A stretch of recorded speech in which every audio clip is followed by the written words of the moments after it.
Hey, good afternoon, everybody. I'm back. I've already printed out my image for the tumblers. I've already finished one. Well, not finished one, but I've already taped it all up. But I wanted to show you the taping process. I've actually just started tumblers, but I've caught on pretty quick.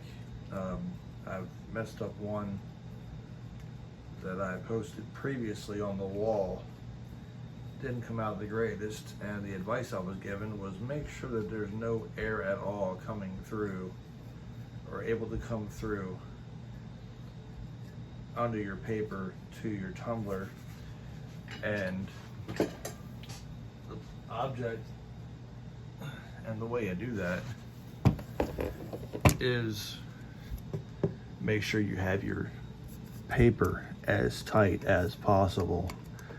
And when you feel you're gonna rip it, okay?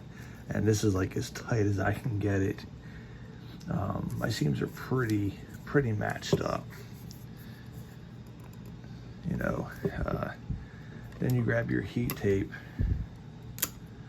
and you go along the seam.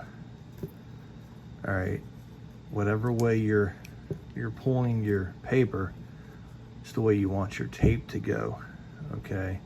And pull that as tight as you can. Heat tape is pretty durable,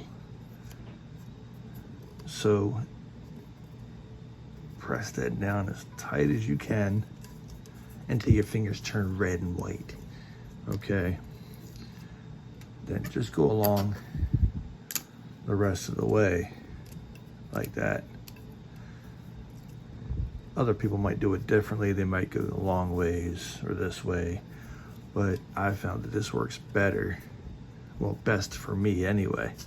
I know Strick just said something about that earlier. If it says it works for me, you know, and which is true. So if you find that going a long ways works better for you on your tumblers and your results come out superior or to your liking or your customer's liking, stick with that, okay? So I'm not gonna bore you with all the taping, but I'm gonna do like one more piece up here and then maybe a piece up here, okay? But then I'll put one long ways this way. And then I'll put one up here to make sure that the bottom seam or the bottom part here is tight and up against the tumbler. And same with the top. I'll put it up against here as well. Okay, then when I'm finished all that, I'll use the masking tape. You don't want any creases or anything in your tape. You want to make sure everything's flat so you know you got all the air creases out, okay? Then you want to apply your masking tape or your painter's tape, whichever you prefer to use. I think next time I'm going to get the masking tape in 1.88 inches like the painter's tape here, because it's a lot more work, a lot more space to cover if you only have the 1 inch. So if you have the 1.88 inch painter's tape or the 1.88 inch masking tape, it makes your job a lot easier. So I've learned my lesson. And when you're finished taping all that, you'll have what I call the tumbler mummy. Okay, this is the one I've done already. See, I've got the tape going across here, and then I got a piece of tape going across here, and I've got it crazy taped around here, so no air can get in. Okay, no air at all can get in there. And I'm gonna get ready to cook this one.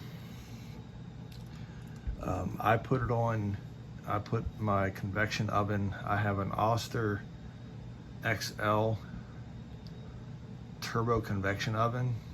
I put it on 350 around 350, 360 for 5 minutes, and I turn at 2.5. And when I turn, I make sure I have my seam up or to the side. So when I turn it, I know where my halfway point is. If you have it on this side, turn it to where your seam is over here.